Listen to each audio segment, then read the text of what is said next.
Hello guys, and welcome back to Anything Goes with Sania and Leah to episode 12. So here we are, and we are excited to do this Q&A podcast. We've got quite a few questions that we've been asked, some good, some generally just quite fun to answer. So we've got a nice little bit of a variety going on here. How are you doing? I'm excited for this. We've got some good questions and a good range of topics as well, which is going to be fun. Yeah, 100%. But how are you doing? Like, obviously, it was your birthday. It was. How Yeah, was it was your really weekend? fun.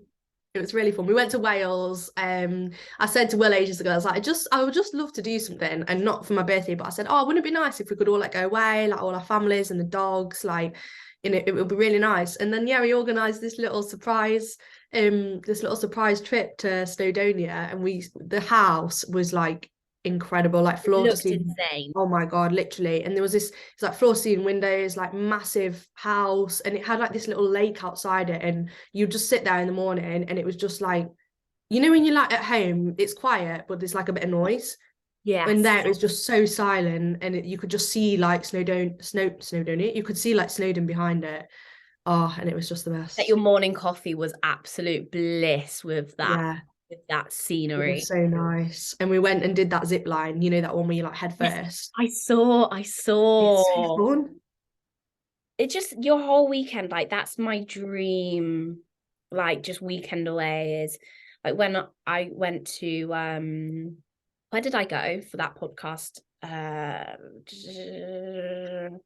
Oh my God, what is it called? You did say you'd got prep brain Somerset. before you came on I this. know. Oh, Somerset. Okay, yeah. Somerset, absolute dream, buckfuck Yeah, nowhere, lovely scenery, yeah, just away from the noise, like you said. yeah, You're, I think that's probably the best way you could have spent your birthday. Like it yeah. just It's so looked nice. lovely and just wholesome, you know? Yeah, like we went on some really nice walks, played like beer pong and some games in the evening. Get pissed. Oh, no, not really. I'm not gonna Do lie. I really hate getting drunk. you? I don't like it. I can't deal with a hangover. I'm quite old though now. You say this all the time. How old did you turn? Are you going to tell the viewers? 27. See, that's not old. No, it's not old, but like, I mean, you get a hangover when you're 27. You know what? I will happily get a hangover 3, maybe 4 times a year. I'm fine with that. But the night out has to be the one. Do you know what I Yeah, mean? That has yeah, to be a good, worth the hangover. But yeah. I don't really get much of a hangover. Oh, I do. It's awful. And I was like, when we're going on like hikes and stuff, I was like, and with family, I was like, I don't want to be hungover. But we had a few drinks, like had some nice meals, had some, yeah, it's really cute. It's just all the dogs were there because they've got 2 dogs. Will's sister's got a dog, so there was like 6 dogs there. So it was just really nice. Like loads of horses. Oh, and there was these little baby pigs as well. Baby Yeah. pigs. Oh We my God. fed the baby pigs. I know, I how bet you they were cute. like so cute. Were their oinks like really high pitched? They didn't actually oink, but Will's mum did pick one up and it was like squealing. Get me. But they're so cute. It's like, put me down. That's adorable. Wow. You'll have to send me like more information as to like where you went because I would love to go where you went. Like it looked It insane. was It looked. amazing. I think Will actually he found it on Airbnb and he emailed the people direct, and I think he actually got it cheaper. You know what, guys? Mm. That's a trick. Yeah, Because trick that is. with Airbnb, Airbnb get a commission, so they have to Mm. up the prices more when they put it on Airbnb. But if you directly message the people who list it, Yeah. usually they'll do it at a cheap price if you do it privately. I think we got 3 nights for what 2 was an Airbnb. See, Yeah. that's. Do you need to pause? Yeah. And we just pause for 2 secs. Yeah, of course. Okay, so we're gonna get started with the questions now. So we've had a few come through. So we'll just basically run through and obviously, yeah, basically pull up a few of the questions. Do you want to go first? I feel like you've got a load of them. Yes. Okay. So we'll start with a bit of an easy one just to get Yeah. you guys excited about the whole kind of stage experience. So someone asked, describe being on stage in 3 words. Go. Straight to your head. Oh God. Go. Don't think. Go, Oh go, go. God, I can't do one spot. Exhilarating. Um, Empowering. Yeah. Oh God, I can't think of a third one. Exciting. I feel like that's quite boring. No, that's 3 words. That's 3 words. What would mine be? That's different to yours. Mine would say blank space, in the sense, what I mean by that is just like tunnel vision, like Yeah. everything else is blank around you. Adrenaline is high, Yeah. and just pure joy. Just Yeah, I like that pure one. joy. Just, you know, when you go on stage, before you get on stage, you're like, and then you step on, you're like, this is cool. Yeah, yeah. Yeah, that would be my 3 words. I That's like hard, that. actually, because it's It so is many hard. emotions that happen on stage, isn't there? Yeah, because it's like you're like really nervous and you're like, oh my God, like what am I doing? And then when you're backstage, you're like, it's happening, and it's like so exciting. And then you get on and it's just like the best feeling, I think, when you're just on stage and you're like, You're like, wow. High School Musical, where, have you watched High School Musical? I love High School Musical. Okay, good. So you know that song where it's like Troy Bolton and Vanessa Hudgens is like Gabrielle in High School Yeah. Musical. Troy and Gabrielle. Gabrielle's like going to leave, and like he's playing basketball, and she stands up and it's like, Troy. And like Is that everything what you think in your head out. when you get on stage? Yeah, like everything blacks out, and it's just them two Yeah, like yeah. in the scene. Do you know what I mean? It's like Yeah, that. I get it. But you're not singing Troy, you're posing. Please do that when you get on stage. Troy. Imagine. Brilliant. Do you want to ask a question next, or shall I ask another one? I'll do one now. So one of mine was, sorry, let me just pull up my question box on here. Okay. I had quite a good one, didn't I? This is a good one. Can you explain the different bodybuilding feds and the difference between them? Is one more prestigious than the other? Okay. Do you want me to start? Yeah, you start and then I'll like give my take after. So there's amateur federations, and there's like pro kind of shows. So it's all about who and where it affiliates to, basically. So Two Bros, you would class more as the prestigious federation, in my opinion, because that's the one that takes you to your pro card, which is the only way for you to then potentially go into the Olympia. Now, you can be different pro statuses between other amateur federations, but that pro status doesn't lead you into the most prestigious bodybuilding stage, which is the Olympia. So in my opinion, it would go Two Bros, then it would go PCA, purely based off the fact how well it's ran, how popular it is, and all that kind of stuff. And then I would say that a lot of the federations actually follow pursuit. In the natural federations, I'd say UK DFBA is probably the best one within that, because you can get, again, a pro status within that, I think it is. I think I think it's the IMBA and loads of routes you can, and there's I'm not 100% clued up on the pros on the WMBF. Yeah. There's a few different routes you can go down, isn't there? Yeah, so many. Like you're a pro within PCA, but that doesn't mean you can then compete on the pro stage between Two Bros. You have to win or NPC. You have to win your pro status within Two Bros / NPC. So what a lot of people tend to do is they tend to do like the amateur shows to begin with. So like PCA, FitX, NFM UK, Natural Federations UK DFBA. And then if you actually want to become a pro, then you do the Two Bros. And it's a lot harder, I think, because there's a lot more of a highest. I wouldn't even say there's a higher standard. I would just say once you do a regional, and then it's the pro qualifier that the standard is like the highest. Yeah, I don't think the standard at the regionals for Two Bros, a lot of the shows, is actually that great, because when I look at some of the shows, I'm like, the lineup at the PCA shows is a lot better. Yeah, the look's so bigger. Yeah, it's a completely different look, isn't it? I think I agree. I do think, obviously, because that is the route that's the only route, obviously, to get towards the Olympia and obviously go down that route. Obviously, that would probably place it at the maybe more prestigious end. But I do think if you look at the standard, unless you are like a very big, oh my God, I nearly said what show you were doing then. Unless you are at like a big, like there's some shows within NPC that are obviously like higher, more well-known shows, like abroad, for example. Yeah. So if you go to one of them, then I think a lot of the shows within like Two Bros, I don't think the standard is actually better than PCAs in terms of the competitors. Yeah, I agree. I genuinely think PCA standard is really, really, really high. It's just, Yeah. I think also when it comes to federation, don't take it through prestigiousness. Yeah. Even if that's a word, take it on. Do you like how the shows ran? Do you Yeah. like posing? Does your physique actually suit that federation? Is that what they look for? Do you like the posing? Blah, blah, blah, blah. Like Yeah. it's very different. The one you're going to enjoy.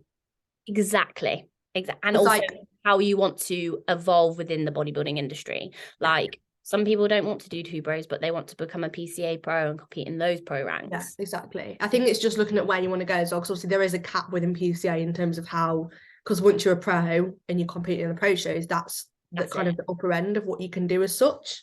So yeah, so once you've kind of gone to that distance, you have to kind of evaluate, right, is that it? Is that where I want to stick? Or do you want to maybe go further? Because if you want to go further than that, then obviously you have to transition over to NPC. Yeah, agreed. It's all about your goals and what you enjoy. Yeah. That's it. Yeah. That was a good question. Okay, so I'll do like another fun one, but kind of bodybuilding related. So someone asked Libby Vaner, if I said that right, thoughts to dating inside and outside of the bodybuilding world. So someone who's into bodybuilding, someone who doesn't gym at all. Mm-hmm. Thoughts? Okay. Thoughts. Okay, so from my experience, like for me personally, it's always been like within bodybuilding. Mm-hmm. So I can only speak from that experience. Okay. So I think, can I just pause for 1 sec? Yeah, of course. Yeah. Okay, we're back. Sorry, Leah. Sorry, guys, having a mortgage evaluation thing going on, and I have to keep jumping out to sort it out. So yeah, like I said, I can only speak from my experience because I've only actually had 2 relationships. I had, you know, when you have like little relationships at school that are like, it doesn't really, I don't know. But yeah, obviously my experience has been like people that are within bodybuilding. Okay. So I can only speak from that, and to me, I think like, I can't imagine going through a prep and being with someone that doesn't have a good understanding of that, because I think if you're with someone that like understood how bodybuilding works and trains and like has a very good awareness of bodybuilding but doesn't compete, I could probably do that. Yeah. But I just feel like, Not at all. imagine being with someone and then being like not knowing about bodybuilding at all. I Or don't even know. Yeah, it just works so much better because like when Will and I prep, like we're prepping together, you and Reese are obviously prepping at the same time, Will and I are prepping at the same time. It works so much better because it's like you both get up, you do your cardio, like you both can't go out for meals, like you have to go and do, it just works because you're like living the same life. And you understand the emotions that you're going Yeah. and you understand the feelings. What about you? I've actually had a relationship that this dude was into fitness, but very different to my style of training. Now, we just weren't the same people anyway. So the fitness part wasn't just the reason why we didn't work. We just generally didn't work. But I can say that it is a lot harder being with someone who isn't into bodybuilding, in my opinion. At the beginning anyway, when you have to educate, you have to get them to kind of understand why you're so regimented and all that kind of stuff. Like, I'm very lucky that I've only prepped with Reese. So I haven't had to prep with someone, but it would be where I'm like, no, I just want to stick to plan, like, you know, this, or I'm dieting, and he'd be like, well, why don't we just go out for food? Like, one won't hurt, or like he'll train, but he'll train differently to me, and he's like, but why don't you just do this, like this, blah, blah. And like, even I appreciate his concern and I appreciate his opinion, or appreciated his opinion. It just was very difficult because I went into the relationship with Reese and he knew everything. Like I didn't need any explanation. I didn't we have 5 meals. It's not a question asked. We go and do this, no questions asked. We go for steps, no questions asked. So I think, you know, there are people like Erin Thompson, who's with someone who literally I don't think trains, or maybe does do some sort of fitness but doesn't do bodybuilding at all, and she makes it work and them two are happy. And I feel like if the other I didn't person, know that. huh? I didn't know that. Yeah, he doesn't, I don't think he does bodybuilding at all. And they're Oh, actually cool. married. But I think he has that level of understanding, respect, and care for Yeah. Erin that they both make it work. And I feel like it's down to both of you to understand each other's hobbies and respect that for it to work. Yeah. Now, if you're someone who doesn't understand it and is not willing to learn and is, I don't know, Yeah. that kind of thing, then it's obviously not going to work because it's very Yeah. extreme. As long as you understand it and you kind of get it, then I don't think you have to be doing it together. But I do think, like, for example, you know, last year when I did the universe prep and Will didn't prep because he just did the British, Will said, he was like, I'm not doing that again, because he like basically didn't go out and do anything. And he just was basically living like me, but I was on prep. And he got to the Yeah. end, he was like, what am I doing? So I Yeah. think, but that's just like, for us next time, if that ever happens, we need to make sure we're just doing our own thing still. Yeah. Yeah. But 100%. 100%. I just yeah, I think think it's nice having together. it's the understand, like even when you bodybuild together, oh my God, like mine and Reese's first prep together, we didn't know what was going on in our relationship. Then you had prep Yeah. going on and it was tough, man. Like it was tough for both of us. And then this time, wow, Yeah. amazing. And that's because we understand each other, we respect each other. But even if you're in the same hobby, it can be just as hard if someone's not in the hobby. Yeah. Yeah. Because you're both going through it. So there's benefits and not benefits to either or. But if you're someone who likes to do, like, go to the gym together, eat meals at the same time, Yeah. and spend quality time that way, you'll find dating someone who doesn't go to the gym hard. Yes, I agree. Yeah, I know I will. If I was with someone and they were like, why are you going to the gym? Like, just have a night off, I'd be like, bye. See? What? What? Oh God. Right, next Like, question. Oh, yeah, sorry. anyway. Sorry, no, it's all right, I'm done. What was my other question? Sorry, I'm gonna have to go. I've not done this very well. I'm gonna have to go back on my story archives and like quickly find this question, Okay. which Do you want me to ask one whilst you look? I've got it. So, are there, very good question, and like I was saying to you before, I think we could do a whole podcast on this. Are there long-term health issues that come with bodybuilding? I'm going to speak about this from my experience because I think there's so many avenues you could go down with this. You go first then. Okay, so I was thinking about this when I got it. I was thinking, right, what I'm going to say. Remember So to shorten it so we can do a podcast on it.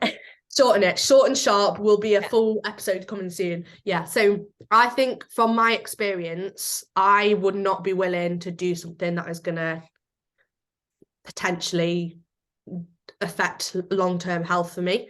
Like, and that's why I'm very wary about moving to two bros within figure, because I know how Where you far have I to probably push. have to push with things to get to that size. And I just think I'm a bit on the fence about, I don't know whether I want to go that far with it in terms of health wise. But obviously I don't think you can go through a prep and be like I'm I'm super healthy, because I think at the end of the day, despite what anyone said, you can make it as healthy as possible, but get into that level of body fat and pushing yourself to that extreme, I don't think it is healthy. But I think you can do it in a way that is like minimizing risk as much as possible. But I don't think you can, if you're losing your cycle at the end of the day, you can't say that there's no long-term health issues that come with bodybuilding, because you don't know. Like, you don't know whether you're going to get your cycle back, or whether you're gonna you don't know how long it's going to take. If you're getting amenorrhea, like, how long does that take to get your cycle back? If you're going through that for 5-6 years and you're losing your cycle every year, like, how do you know there's no long-term effect? You don't.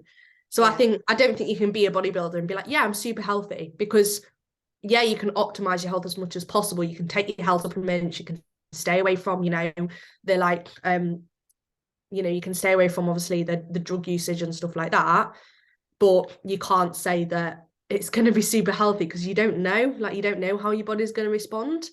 So I just think it's a really tough question to answer. But for me, like, if I was doing something and someone said to me, oh, there's a bit of a health risk with that, or that could have this effect, I'll be like, no, I don't think I'm willing to do that. Yeah, I think when it comes to PED usage, like with any type of medicine, paracetamol all the way up to codeine and all the other shit that you can take, there are risks with taking any type of tablet or supplementation. And with anything that you take, there are risks, and you've got to weigh that out, whether how much you use it, what do you use. So that in the PED side of things, absolutely, there are health risks. It's probably specifically with the PED usage for females specifically, it is longevity effects are, I wouldn't say worse than men, but it does affect you as a female in certain ways. And we won't go into too much detail about that. But I also think the off season, like me and you are quite balanced, you know. Yeah, I think so. We get soft, we enjoy ourselves, all that kind of stuff. But even in an off season, it can be really unhealthy, because you sometimes, I know my first off season was quite unhealthy, even though I was eating the good stuff, like, but just eating a lot of it. My CV, I would struggle to walk without getting out of breath.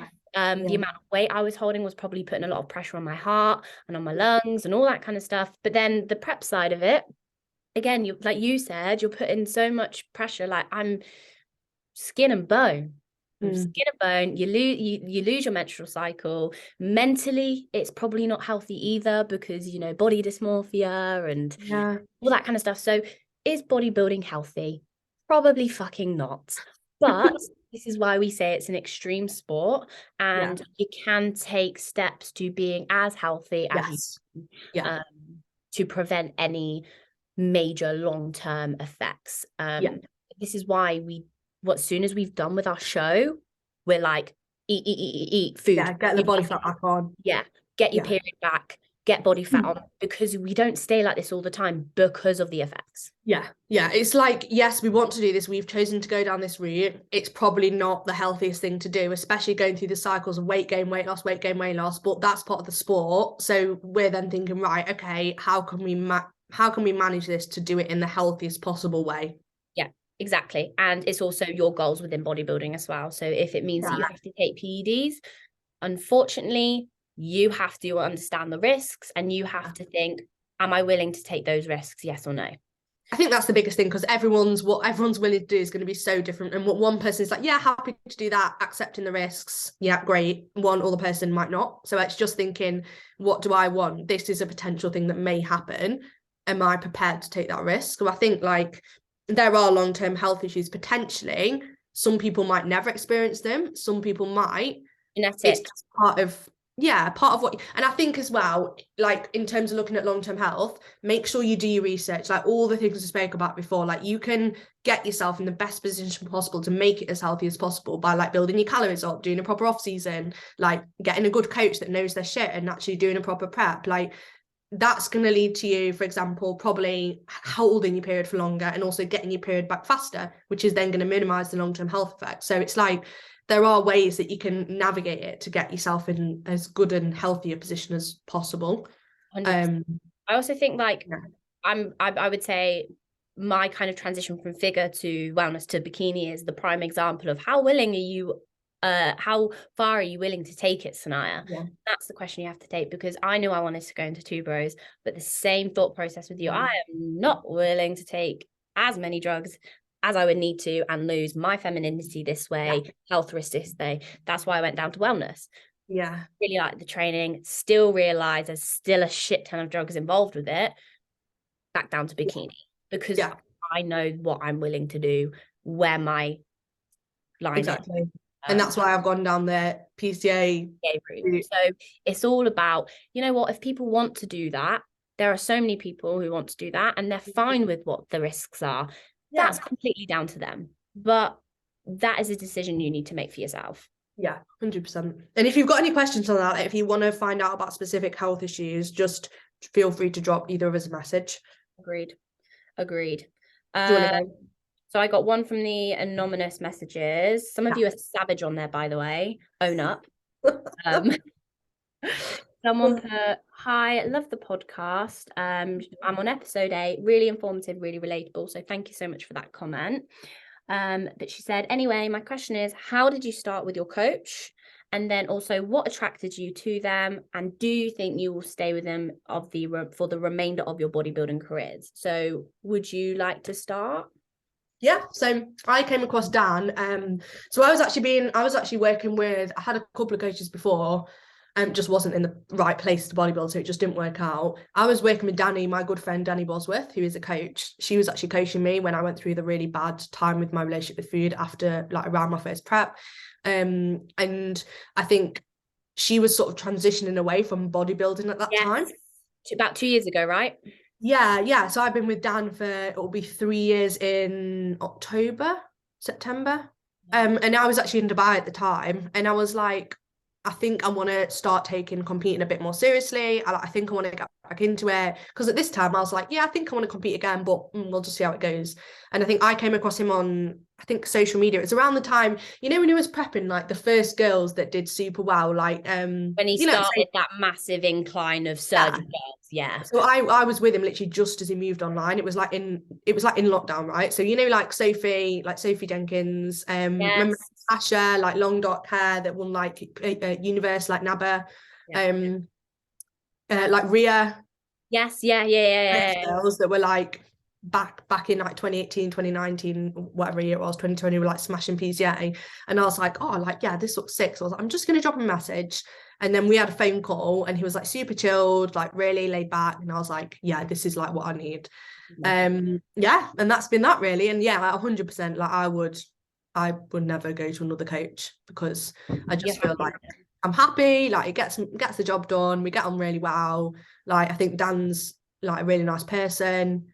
Yeah, have a laugh. I just feel like, why would I move? And that's what you need, and he does what he needs to do. Yeah, and I feel like he knows me super well. Like he's done, this will be our third prep together. So it's a breeze at this point. Yeah, I'm just like, why would I wouldn't move to anyone else. Fair enough. And if you're happy, then that's how it is. And if they're doing what they need to be doing in the service they provide you, then that's what it is. Yeah. What about you? So I actually met Tom through the boyfriend who got me into bodybuilding, because he was coached by Tom. And I actually was looking around. Tom was my first choice, but I was looking around as well, because I was like, do I want to get coached by the same dude that's coached my boyfriend? I'm not sure.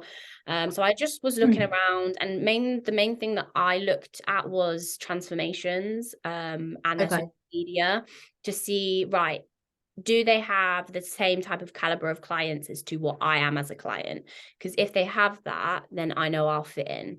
Yeah, I wanted to go into that bodybuilding route, but I knew I was a newbie, so I wanted someone who wasn't, at this time, Tom wasn't very, he was in the bodybuilding world, but he wasn't as emerged and as high quality as he was back then. So I was like, I need someone who's like not already quite intimidating and scary, and like I just need someone. So I went with Tom, A, because I knew him because of Tommy and I'd met him in person before, but B, also because I felt like he was just becoming a really, really good coach. So I didn't feel like I was over my head. Like if I didn't want to feel like going to Cal race strict.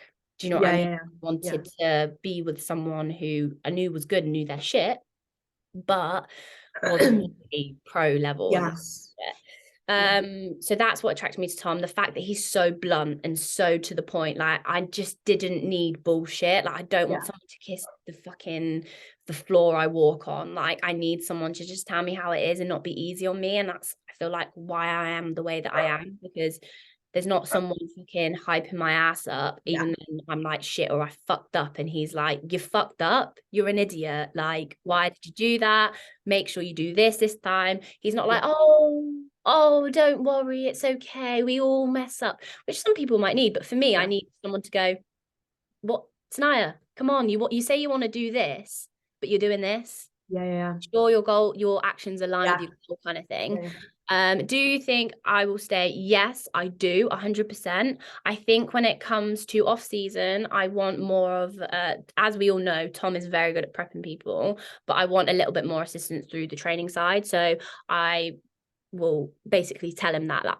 I need more help with training, because I need more accountability when it comes to my training. And because I've been with him so long, it's like you send form feedback at the start of the relationship of the coaching, and then you start to kind of back off, and that's my fault as well. So I know that in my off season, I'm gonna definitely bring out, and that's the one thing when it comes to being with your coach long term, is you get so comfortable that you then realize, oh, I actually probably should ask them for this help, even though they've helped me a year before. I probably need a little bit of a revamp. And that's one thing I've like gotten to remember is like I need, even though I feel like I'm good at certain things, I still need him. Always helps, doesn't it? Have a little little bit of a push.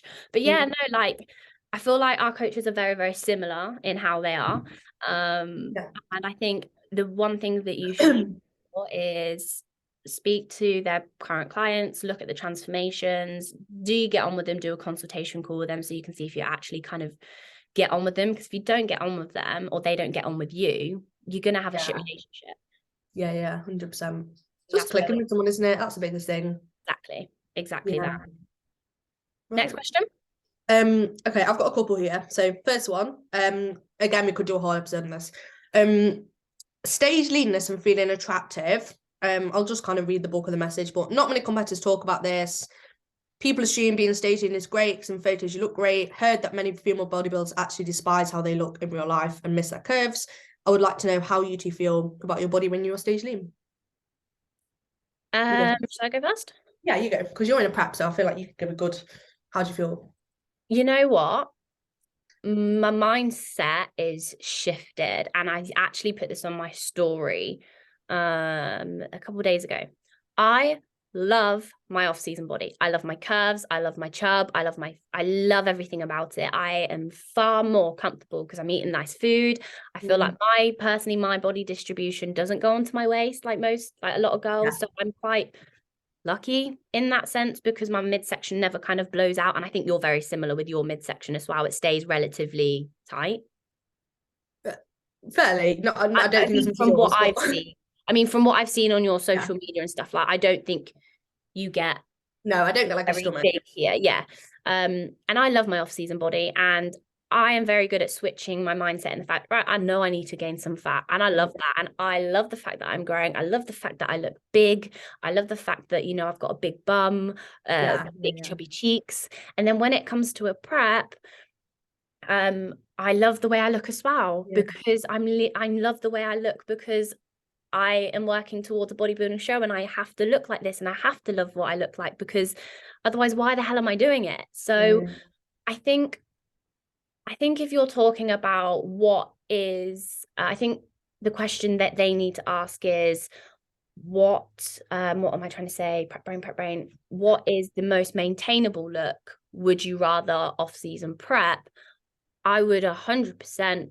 I'm probably more confident in my off season because I don't actually have a specific physique goal in mind. When it comes to a prep, I have to look a certain way to do well. So also I'm not eating. I obviously look a lot more gaunt, but that's for a purpose. So I'm fine with that. And I feel confident with that. But it's hard and I know I'm cold and I'm lean, blah, blah, blah. But I love what I look like in both because they both serve a purpose. But if I was to choose which one I would rather be in, it would be my off-season body because it's more maintainable, it's healthier. I love being curvy, like the said, but I love it 50-50. You still feel feminine like when you're on prep?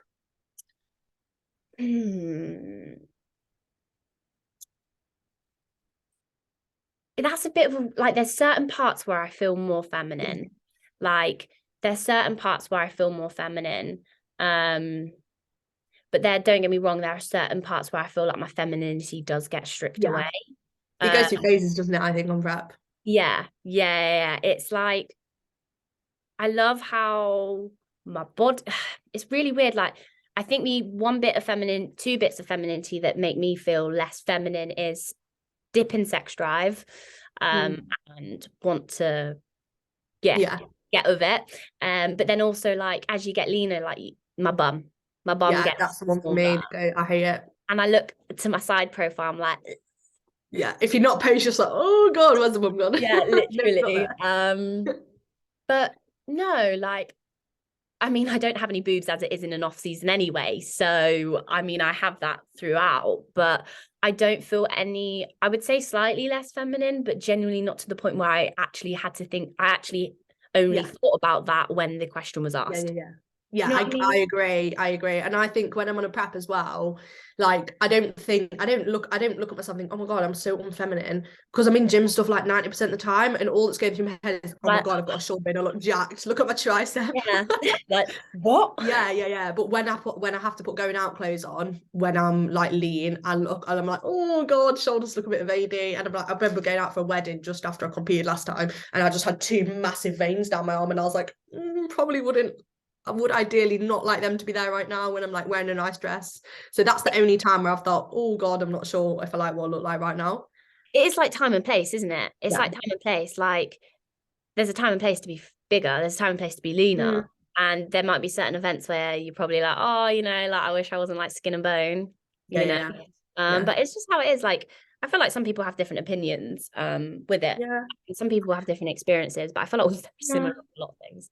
Yeah, and also I feel like like you said, it never really crosses my mind, but I do really like in like an off season, I feel like my bum and my boobs go like pretty big, and I'm like, oh yeah, I like this, you've got like a nice top on, because I don't lose my boobs in a prep, like I still have some boob. Sorry.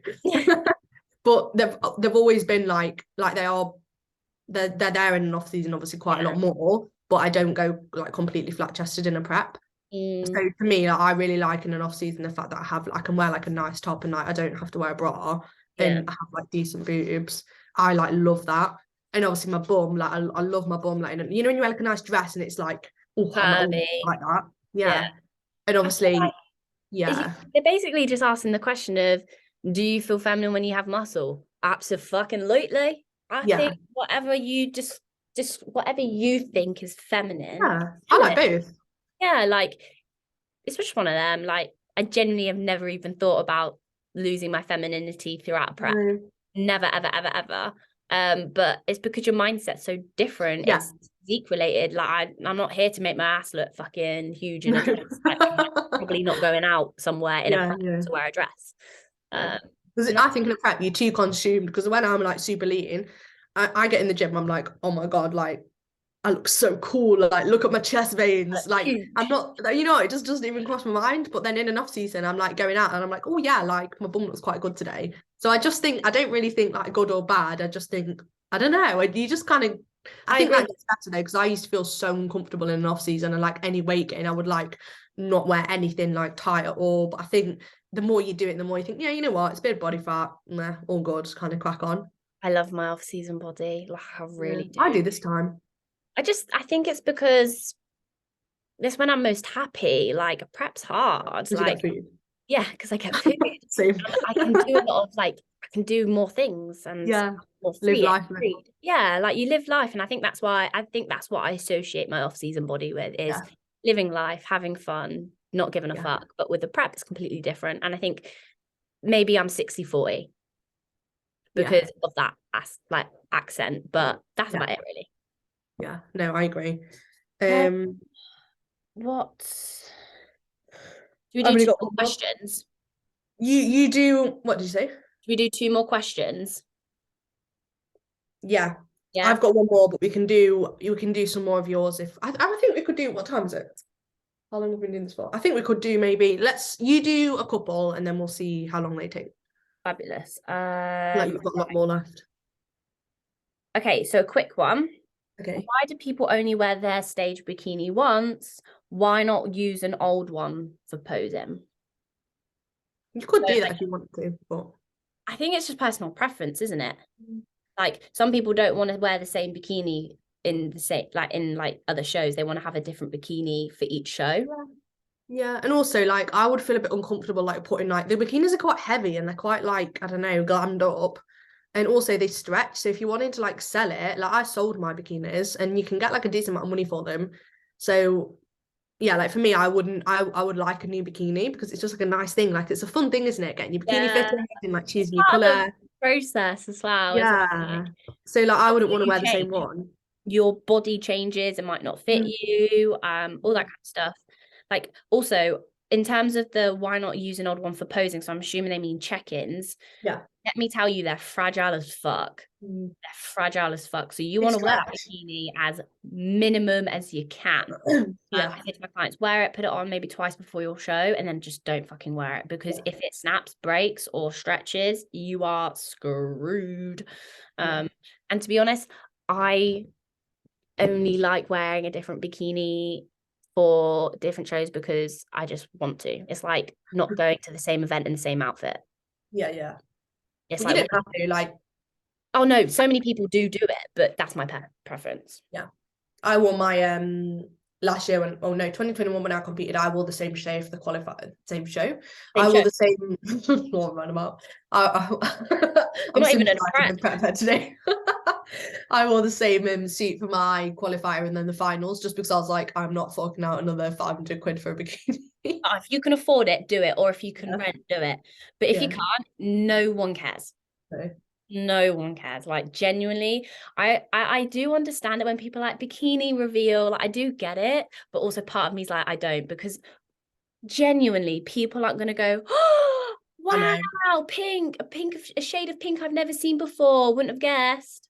Do you know what I mean? Like, when people do bikini reveals, I'm like, that's really cool. Like, it's an experience for you. But like, in my head, I'm like, no one actually cares. You only show your bikini for one day. You spent 500 quid. You keep it a secret. Show the bloody thing off. And also, some fucker's probably done the same color bikini as you anyway. So it's not really like, wow, that looks any different. It's like a blue bikini, red bikini, pink bikini, purple bikini. I just think, for me, when you do a bikini reveal, I think it's a great experience for yourself to do that and people around you to understand it. But I'm also like, girl, you spent 500 quid on that bikini. Show that motherfucker off. Don't just do one reveal. Just it's you don't buy a £1,000 handbag and wear it in one photo. Like, you show that motherfucker off. And I think the same way in a stage reveal. That's why I never hide my bikinis. Because I don't hide mine either. I think when I went to pick mine up last year, I was like, bikini. Yeah, literally, I just get too excited. Yeah, I agree. Right, so I have any questions? Oh, okay, another fun one. Okay. Would you ever start an OnlyFans, Leah? Honest truth. Okay, wait. No. In a relationship, out of a relationship. So if you're in a relationship like you are now, would you do one? So Will has actually spoke to me about this. Me and Will have actually spoke about this, and he would like. I think he would fully back this. Love that. Yeah, he would fully back it. But I just feel like, for me, I just have this worst nightmare of like fully naked like photos coming out onto, and some like family or someone I know seeing them and me being absolutely mortified. So I think I could definitely do like underwear. Yeah. Like cozy underwear. Yeah, not a problem. But obviously the big money in that is like personalized video. I've seen some videos, right? And that I'm thinking, no. So I just think like I couldn't just not bring myself to do that. But underwear, I feel like underwear photos, a little bit raunchy. Yeah. A little bit of a feet pic. Yeah, maybe I could do a foot pic. Yeah. Do a foot pic. So if anyone, 30 quid per foot pic. If I ever stop coaching, you know why. I've converted to foot pic selling. You know what? I was watching a podcast or a snippet of a podcast, and this girl on OnlyFans earns £350,000 per month. No. Yeah. And she pays people to respond. So she creates all the content, but she'll pay someone to do the responding and just sending the correct content to the people. Mate, I'm telling you, there's a lot of money in it, isn't there? You know what? I genuinely think Reese would earn more money than me in OnlyFans anyway. But like, if I wasn't in a relationship, and I was really struggling with money or just wanted, to earn money on the side, I'd 100% do it. I genuinely I don't think I would care if they even got leaked. I think when I was in a relationship when I was like 16, like you just get up to like random shit and film shit when you're like really, really young. Don't know if you did that, but I did. Accidentally. So basically, like we filmed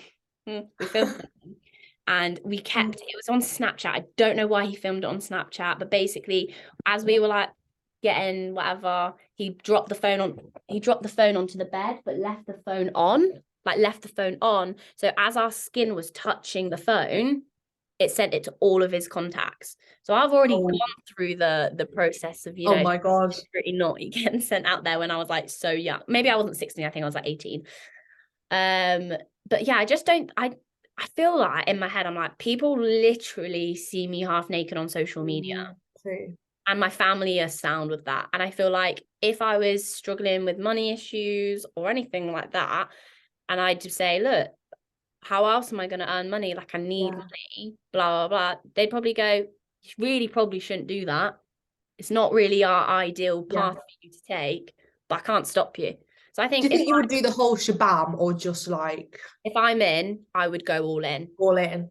Yeah, I'd go all in. But I think that would seriously affect any relationship I have in the future, which I would want to earn enough money while single to be able to then, when I get into a relationship, be able to stop. I can stop.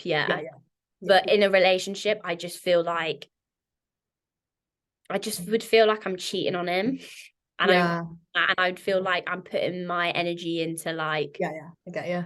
Someone else. Like, I know people who do it as a couple, and I'm like, I feel that I don't know how I'd feel about that. But I genuinely, if Reese went to me, oh yeah, I'm thinking of doing an OnlyFans, I'd go, sound, do it. Yeah. I'd go do it, because I reckon he'd earn a killer. Like, he'd have a lot of people. He would just need to post like ab pics in Calvin Klein's. Yeah. That's it. And he'd actually... He's got like that like modelly look anyway, hasn't he? Yeah. So I think he'd do really, really well. But in a relationship, no. Yeah. Couldn't. If I was single, 100% would. Yeah, it kind of intrigues me a bit, but I just think, I don't just know. would be curious to know how much money I could make. I know, I'd be like, right, let's just try it for a bit and see how much money I can make. Yeah, literally, let's just give it a go. And if I'm earning $2,000 on the side, what? For what? Pictures? Okay. Yeah. What else? I'll do that. No, I know what you mean. There's that you know, I can't remember, I think she plays like second or third in the Olympia, that Lola. So many muscle mummies who do it, and all they do is flex in bikinis. Yeah, she just wears like really like stringy clothes. I mean, I don't know what is on her, obviously her page stuff, but on her Instagram it's like very like revealing. So I think she must have some, I don't know what she does, but she must have some stuff going on. And I just think, I feel like there's so many people, even in relationships, who do it, because I feel like in the bodybuilding industry there isn't much that you don't show anyway. Now you just need to sexualize it, not wear a pose. I think I'm fairly impartial to it. I think like I don't know, I think I would, but I'm also like not bothered about doing it. If you were in debt, I think you defo would. Like, yeah, I definitely would, yeah. You would. Or let's say you wanted to send your kid to a private school, for example, and it was the only way you could earn money. Like, anyone would do it. Come on. Yeah, but it's an easy way to get some money. Yeah. If you have like, it's very easy, like very easy. You don't need any qualifications. You just need to sign up, link your bank account, send some dutty pictures. Boom. I would definitely do underwear pics. Wow. And I'm not saying I'm going to start an OnlyFans. Anything goes OnlyFans. I'm joking. Keep your eyes out. Don't Google it, guys. Do you ever go on people's OnlyFans that you know who have OnlyFans and just look at their captions and it's proper cringy stuff? Well, I can say this because my friend who did this won't listen to this podcast anyway. But one of my friends actually knew someone who she'd like grown up with, who was like a lot younger than her. It was like this little kid that then started doing it, and she actually you go on it and paid and subscribed so she could like see what she was doing. And honestly, I was like, fucking hell, I can't believe I'm seeing this. Because I've never seen anyone's like OnlyFans before. Like, it's obviously I don't have OnlyFans, so I haven't logged in. But yeah, she showed us and I was like, oh my God, like she was like proper like, you know what? In the air, camera like.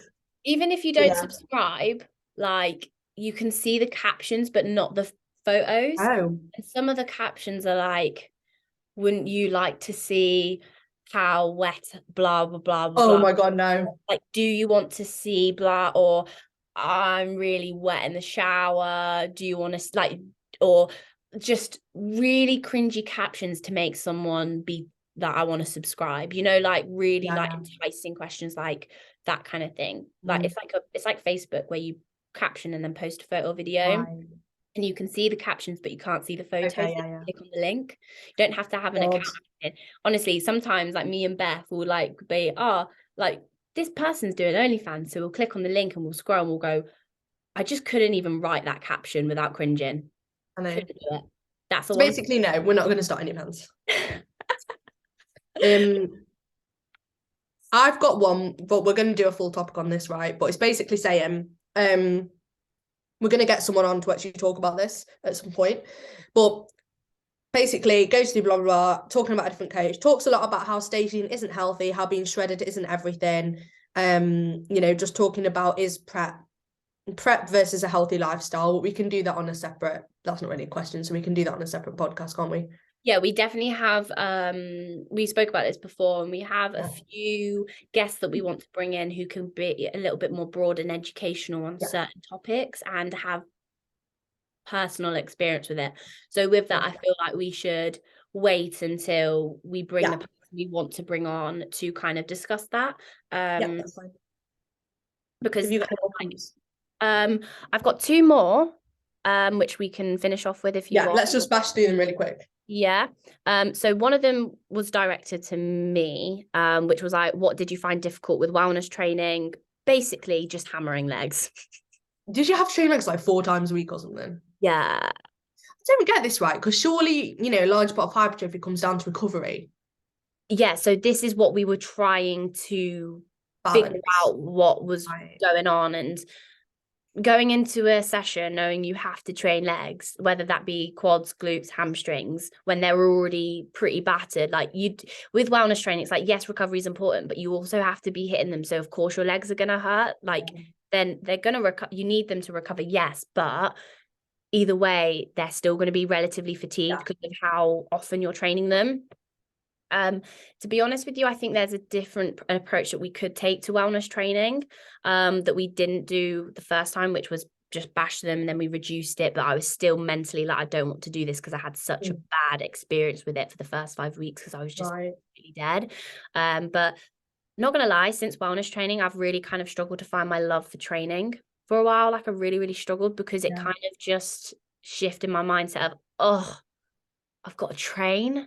And it was the mindset like, I've got to train legs again. Fuck, that hurts. Like it's big compound, leg presses, squats, all that shit.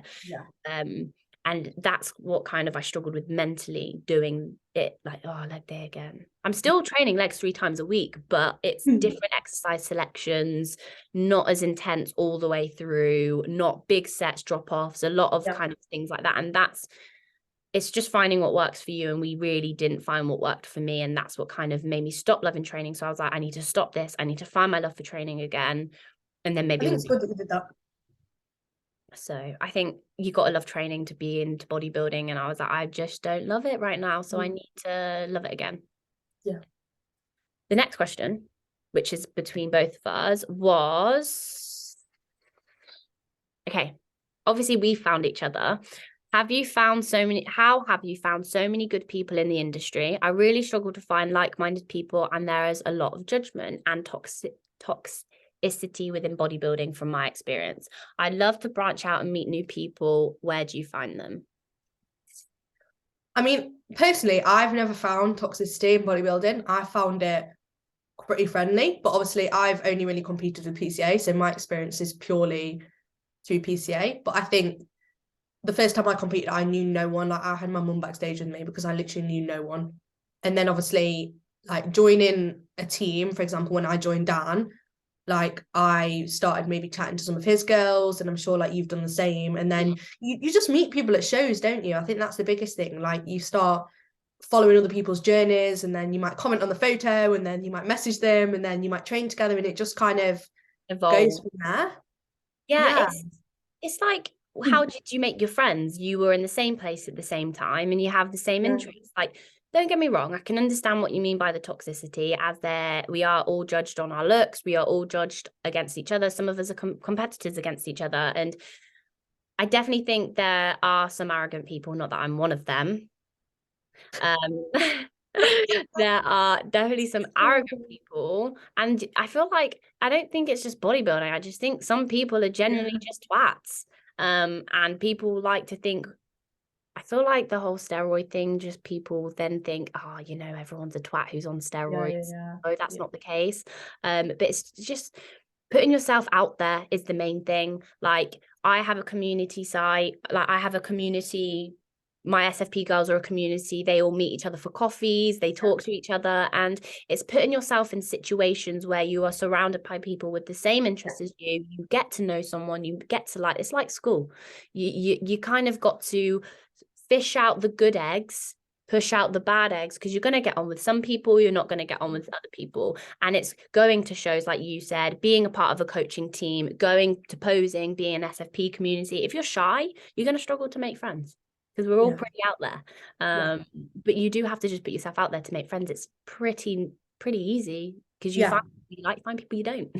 Yeah, and also if you put like being a part of your like SFP, like you put in a group chat, you go to the meetups, you start talking to people, and it's the same with mine. Like I have a group chat, I have monthly meetups, like photo shoots. Like a lot of my girls know each other, and they know what they comment on each other's photos on Instagram. They like big each other up, and I'm like, oh, amazing, this is lovely, because they know each other, because they've met multiple times. You know, they come to the like team calls. So I think put yourself in a community that you know has a big community focus within that group. Yeah, you know, and then you'll automatically kind of go from there. And like my girls go and watch shows together and stuff like that. Like it's nice, right? It's so cute. It's like, and if you find someone on social media and you want to be friends with them, Message them. Like genuinely, I'm like, oh my god, unless it's some weird man messaging me saying your ass looks good, I'm gonna message you back 9 times out of 10. Like I might be a little bit hesitant at the start, but if you genuinely like start talking to me, like just talk to me, like, and I get on with you, I'm gonna be friends with you. Do you know what I mean? Like I'm not like most people aren't gonna go, don't know this person, I'm not going to talk to them. Like if they're open, they'll talk to you, and then if you get on, you get on. If you don't, you don't. It's how life is. Exactly.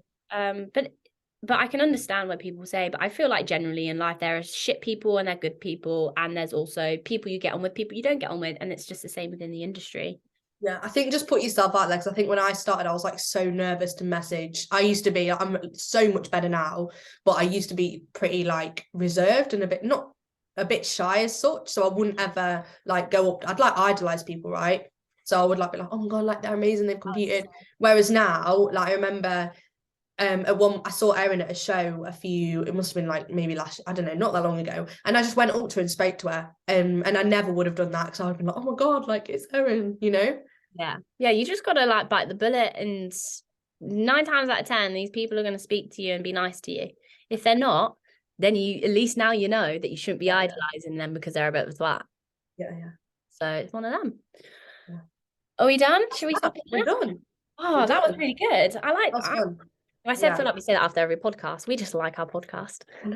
I would definitely listen to our podcast. I would. So guys, thank you so much for listening. We have a few updates coming around mid-year. We're hopefully going to level up the podcast and bring a community base to back off what we just spoke about. So we've got a lot of exciting things coming. So we can only really thank you guys for listening, commenting and sharing, you know, for helping us with this growth of the podcast. So yeah, we appreciate you a lot, and thank you for listening. Thanks, guys.